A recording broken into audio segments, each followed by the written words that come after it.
Ayan, nadidinig niyo ba ang ulan? Nadidinig niyo yung ulan? Diba? Di ba pag makakadinig kayo ng ulan na ganyan? Hindi ba kayo naiihi?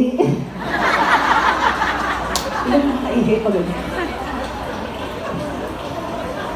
Pero totoo yan, bibipas at bibipas din ang malakas na ulan. Lalabas pa rin ang magandang araw.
Thank you so much. We are talking about, mga struggles na napagdaanan natin sa buhay, mga problema, mga pasakit, mga heartbroken.